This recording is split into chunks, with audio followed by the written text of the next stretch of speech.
The last delivery order I ever took was for a house that had been reported to the police an hour earlier. I was working nights in the suburbs of Michigan, and I was wrapping up my shift around 1 a.m. A few minutes before closing, a small order popped up, a sandwich and a drink. The address was on a side road outside of town. The only weird thing was the customer's note. "If the door is open, do not enter, just call me." I didn't think much of it. People write weirder notes than that every night. I grabbed the order and headed out. The road was empty, and there was a light rain. When I arrived, I saw the first thing that bothered me. 2 police cars were parked in front of the house next door, not the target address. 2 officers were talking to a woman crying on the sidewalk. The house I was looking for was right next to it, a small, dark house, and the front door was actually open. I parked my car, and got out holding the order. One of the officers spotted me and asked where I was going. I pointed to the house next door. He looked at the open door and then said quickly, "Do not go near that house tonight." I asked him why. He said they got a call from the neighbor, a woman screaming 10 minutes ago, then total silence. They were waiting for a warrant to enter the house because they didn't have enough legal probable cause yet. Then he asked if this was the address for the delivery. When I said yes, his face changed. He took my phone and asked to see the app. The name on the order was a woman named Linda. The officer looked at his partner, then said to me with a strange calmness, "The neighbor who called us is named Linda, and she's standing right there." I looked at the crying woman on the sidewalk. She was shaking her head violently while staring at the house. She said in a trembling voice, "I didn't order anything." I felt a chill down my spine immediately. The officer told me to get back to the car, and as I was moving, we all heard a voice from inside the house, the voice of a man calling out calmly, "The food is here," then the sound of slow footsteps approaching the door. Both officers backed up immediately and drew their weapons. I was standing in the middle of the driveway, unable to move. A tall, thin man stepped out to the door. He was wearing regular loungewear, smiling, as if he owned the place. He looked at me first, then at the officers, and said, "You're late." Then he raised his right hand, and he was holding a cell phone, a woman's phone. The officer asked Linda if that was her phone. She started crying harder and said yes. The man smiled again, then took a step back inside, and slowly closed the door. In the following seconds, the 2 officers rushed toward the house, and I ran to my car, but I didn't leave. I don't know why, maybe shock, maybe curiosity. I stayed watching from behind the glass. I heard a muffled scream from inside, then a loud thud, then complete silence. Less than a minute later, one of the officers came out dragging her injured partner by her shoulder. She was bleeding from her arm, and she screamed at me to leave immediately and get away from the area. I didn't need to be told twice. I took off at full speed. The next day, the company called and asked about the incomplete order. I told them everything. The employee went silent for a long time and then said that the order was paid for with Linda's own card, meaning the person inside the house used her info. Hours later, the local news broke. The man who was in the house wasn't the owner, his real name is unknown, and he had been living inside for days without anyone knowing. The original owner was traveling. He returned that morning and discovered signs of a break-in, so he called the police. But before they arrived, Linda had gone to check on her elderly neighbor who usually lived there, and she hadn't come back. The police found Linda alive in the basement, tied up, but she didn't speak for days. As for the man, he escaped through a back window during the chaos, and was never caught. I thought it ended there, until a week later. I was working a day shift this time, and a new order appeared on the app. A sandwich and a drink. Name, Linda. Address, my own apartment. I froze while staring at the screen. I called the company immediately. They said the order was cancelled seconds ago from the same account. I didn't mention anything to them. I went home before sunset, and checked the door. I didn't find anything. At 3 a.m. I woke up to the sound of my phone notification. A message from an unknown number. A photo of my apartment entrance, taken at that exact moment, from the outside. And at the bottom, one sentence. This time, you are the food. I froze as I looked at the photo. The camera angle was from the end of the hallway, meaning the person was standing outside my door just seconds ago. I looked straight at the door, then I heard a very faint sound, metallic friction, as if someone was dragging something across the handle from the outside. I called the police immediately, trying to keep my voice low. While I was explaining the address, a second notification came. A new photo. This time of my living room from the inside. I looked around frantically. The photo showed the couch, the TV, and the small table, but it was taken from a higher angle, from the hallway leading to the bedroom, meaning from inside my own apartment.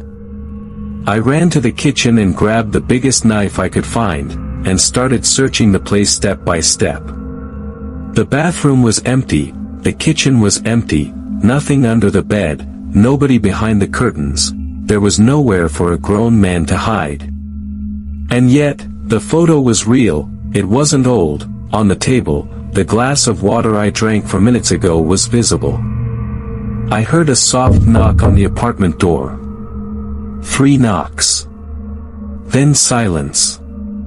The phone vibrated again. A text message, open the door, and I'll tell you where I am. I backed up to the far end of the living room while staring at the door. I didn't respond. A few seconds later, another message arrived. If you don't open it, I'll come out on my own. At that moment, I heard a sound from inside the apartment, right behind me. The sound of slow breathing. I turned around so fast the phone fell from my hand, and I saw no one. But the small cleaning closet door near the kitchen was open now, and I was sure it had been closed. I didn't go near it.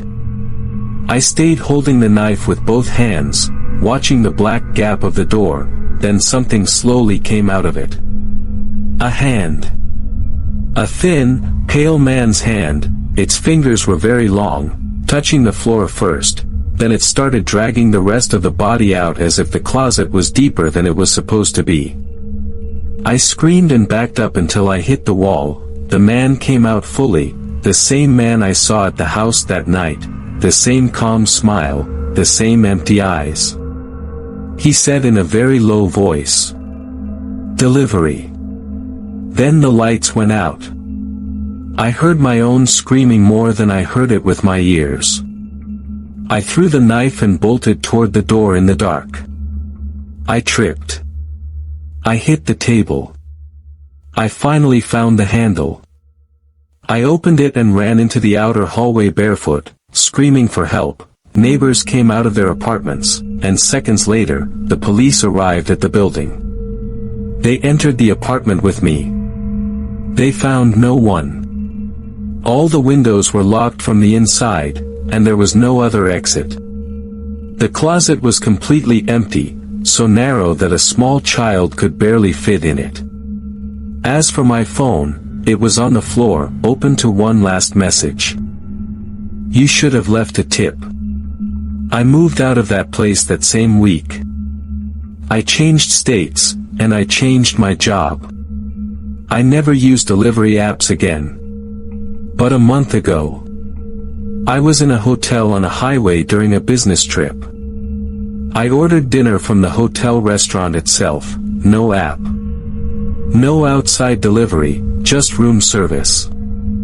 After 20 minutes, there was a soft knock on the door. 3 knocks. And when I opened it, there was no one there. Just a bag of food on the floor. And written on it in black pen. Found you. It was 2:07 a.m. when someone pounded violently on our front door. I was alone with my little sister at my mom's house outside a small town in North Carolina. My mom was working a night shift at the hospital, and she told me to just lock the doors and stay awake until she got back. The house was old, surrounded by thick trees, and the closest neighbor was a several-minute drive away. When the first knock came, I thought it was someone who had the wrong house, but the knocking repeated, louder, faster, then a man's voice shouted from outside. "County police, open the door immediately." I looked through the peephole, a man in a full police uniform, hat, badge, a flashlight mounted on his shoulder, and behind him, a police car with blue lights flashing on the dirt road. I asked him through the door what was going on. He said they were chasing a fugitive who was seen entering our backyard minutes ago, and that he needed to search the house right now. I was 19, confused, but something felt wrong. He wasn't carrying a radio, and there was no second officer with him. I told him I was going to call the police first. He stopped talking for 2 seconds, then said in a cold tone, "If you call, someone is going to die tonight. Open the door." I backed away immediately, and grabbed my phone. I called 911. A woman answered and asked for the address. I said quickly that a man claiming to be police was at our door. I heard the sound of a keyboard, then a short silence, then she said a sentence I will never forget. "There are no patrols in your area right now. Lock everything, and do not open the door." At that exact moment, the power went out in the whole house. The house plunged into total darkness, and I heard my sister scream from her room upstairs. I ran toward the stairs while lighting my phone, and behind me, the man started hitting the front door with something heavy, one hit, then another, then the sound of wood splintering. I found my sister crying in the hallway. I grabbed her hand and pulled her into my mom's room. It was the only room with an interior lock. We locked the door. I pushed the dresser in front of it, while the sound of smashing continued downstairs. The operator on the phone was telling me to stay calm, a patrol was on the way, but the road to us takes at least 10 minutes. Then the smashing sound stopped suddenly. Total silence took over. A silence worse than the hitting. Then came the sound of slow footsteps on the wooden stairs. Step, step, step. He had entered the house. I stood there holding an old baseball bat, with my sister trembling behind me. The footsteps stopped right in front of the door, then he knocked 3 quiet times. And said in a very natural voice, "I'm the real officer." The other man ran to the back. "Open up quickly." I looked at the phone, the operator screamed in my ear. "Don't open.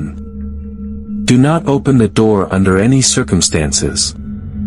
Then we heard something that made the blood freeze in my veins. My mom's voice from outside. "Open up, honey. I'm back." My sister ran toward the door immediately. I caught her before she reached it. My mom worked 40 minutes away, and it was impossible for her to be back this fast. But the voice repeated, in exactly my mom's tone. "Open up, he's behind me, open up quickly." Then someone started banging on the door with panicked hands, and screaming in her voice. My sister was crying and saying, "This is Mom," and I knew that whoever was outside wasn't Mom, and yet I wanted to open the door too.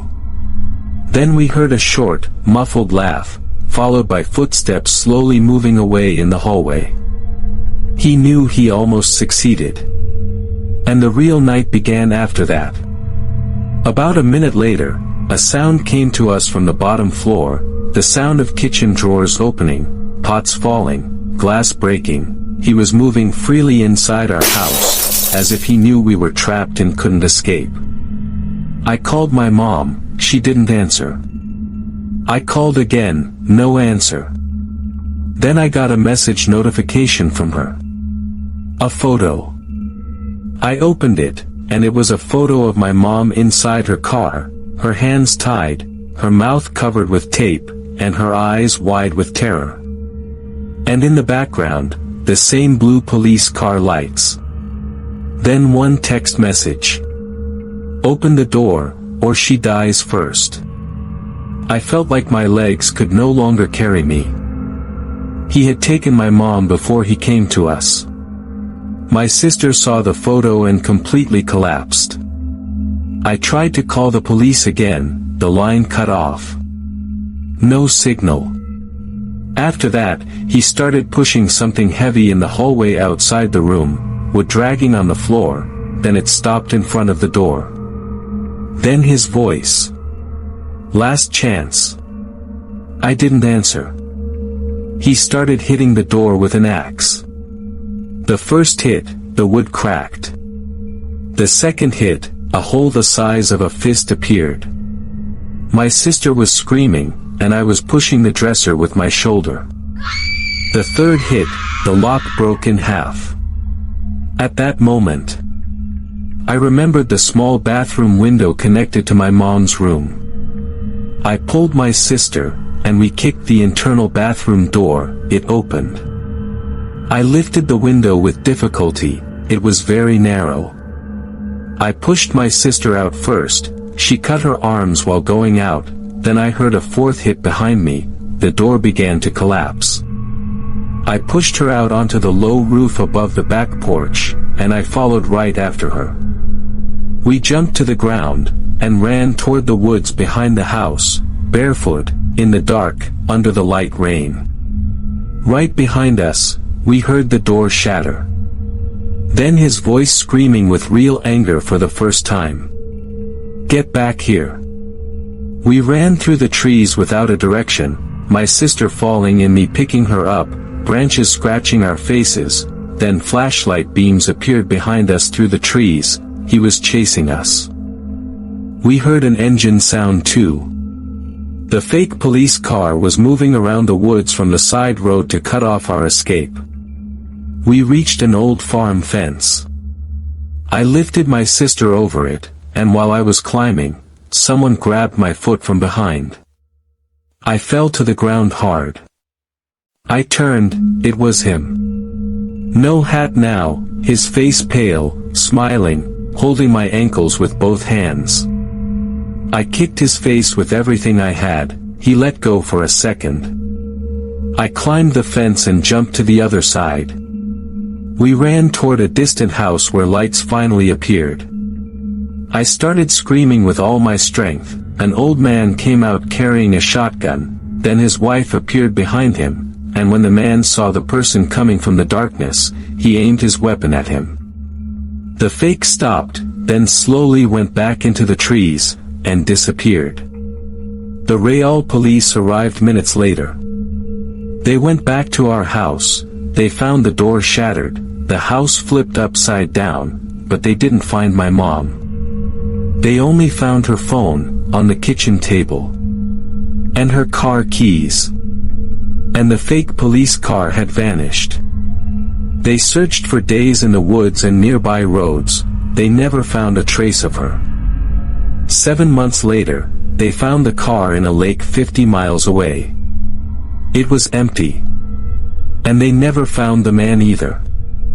My sister barely spoke for a whole year after that night. And I haven't lived in a detached house since then. But the worst thing happened just a month ago. I was in my new apartment in another city, it was exactly 2:07 a.m., when someone knocked 3 quiet times on the door. Then my mom's voice came from outside. Open up, Honey, it's so cold.